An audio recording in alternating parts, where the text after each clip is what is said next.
hopefully the trip is worth it. It is. Yes, that's very nice to hear.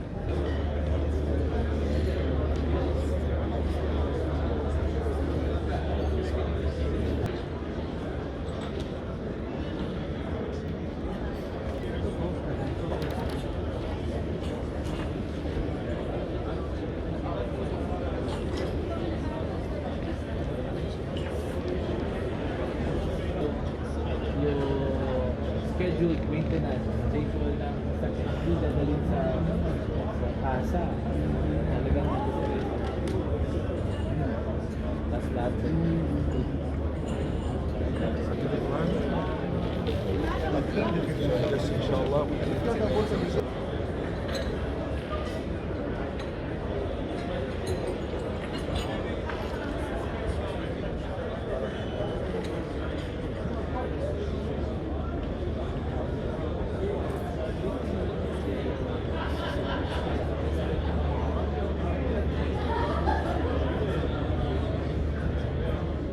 عميد شرطة إقليمي ليلى الزوين، رئيسة مصلحة الأدلة الجنائية الرقمية والتصوير بالمديرية المركزية للشرطة القضائية بالمديرية العامة للأمن الوطني، ونائبة رئيس الفريق الدولي لخبراء الانتربول في مجال مكافحة الجرائم السيبرانية. من أهم المحاور التي تطرقت لها هذه الدورة 93 من جمعية الأمان العامة للانتربول، وهي تعزيز التعاون الدولي الشرطي في مجال مكافحة الجرائم السيبرانية، حيث عرفت أشغال هذه الدورة المصادقة والتصويت لفائدة قرار تشجيع انضمام الدول الأعضاء إلى معاهدة الأمم المتحدة لمكافحة الجرائم السيبرانية. أيضا عرفت أشغال هذه الدورة تنظيم ورشة عمل حول مكافحة الجرائم السيبرانية، حول التحديات والتهديدات الناشئة المرتبطة بها، كما تم أيضا التعريف بجهود المديرية العامة للأمن الوطني في مجال مكافحة الجرائم السيبرانية، والتي تجعل من التعاون الدولي الشرطي لبنة أساسية ومحورية في استراتيجيتها.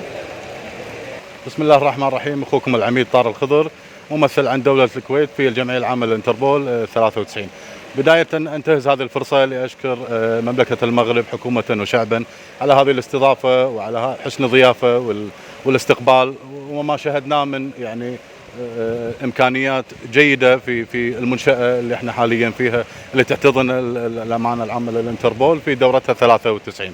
أما فيما يتعلق في يعني أهمية هذا الاجتماع، طبعا هذا الاجتماع سنوي يعقد لصياغة جميع المستجدات الخاصة في الانتربول، ويجمع طبعا 196 دولة. نتكلم عن يعني أهم الجوانب فيما يتعلق في مكافحة الجريمة وغيرها.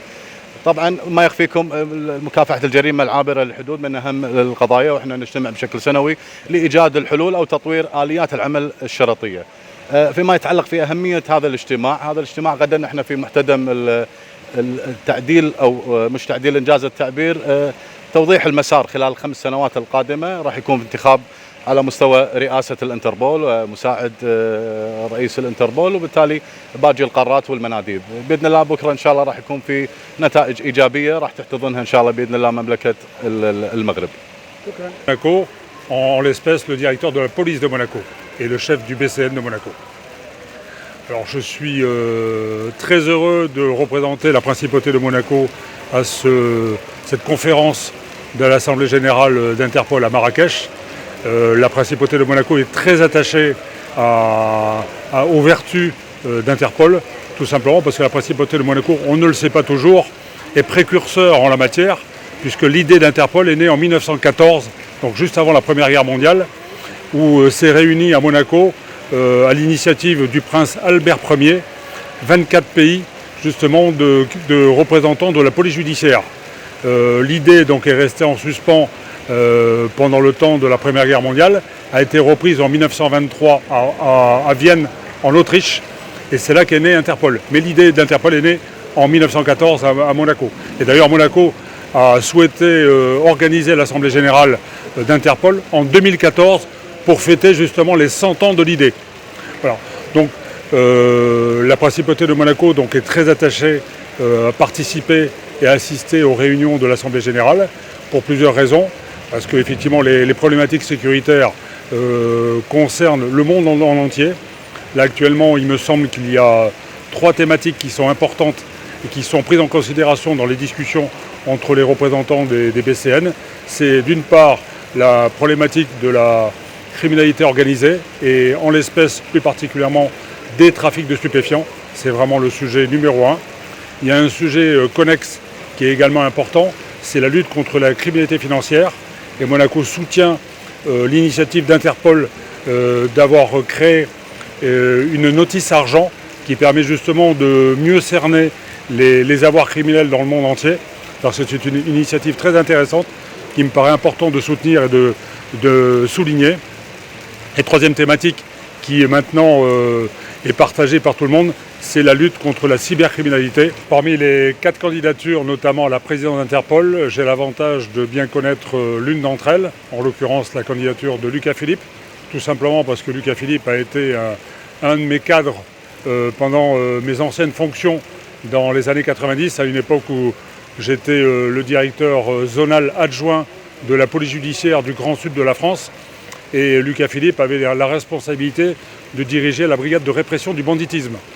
Donc ce que je peux dire de lui, c'est que c'est un cadre jeune qui est nourri de l'expérience de terrain en matière de police judiciaire. C'est quelqu'un effectivement donc, qui a vécu et qui est totalement légitime dans ces matières. Je l'ai vu grandir depuis. En France, il occupe des fonctions stratégiques. C'est quelqu'un de très intelligent, de très accessible, qui en plus a l'avantage d'avoir une vision sur le devenir d'Interpol. C'est quelque chose qui est absolument important pour justement cultiver tout ce qui a été fait jusqu'à présent et faire en sorte de porter Interpol vers un grand avenir. Voilà. Donc effectivement, je ne me prononcerai pas plus avant sur cette candidature, mais je ne peux que dire effectivement que là on a un candidat en tout cas extrêmement légitime à tous égards. Alors j'ai l'avantage effectivement d'être venu 2 fois au Maroc et à Marrakech en particulier, où je suis venu pour la première fois aussi dans les années 90. Je peux que dire effectivement l'admiration qu'on peut avoir sur l'organisation des autorités marocaines pour l'organisation de cette conférence internationale. On est extrêmement bien reçus à tout point de vue, c'est très accueillant et la conférence est vraiment de haut niveau. Donc félicitations au Royaume du Maroc pour cette très belle organisation. لا تنسوا متابعتنا على باقي مواقع التواصل الاجتماعي.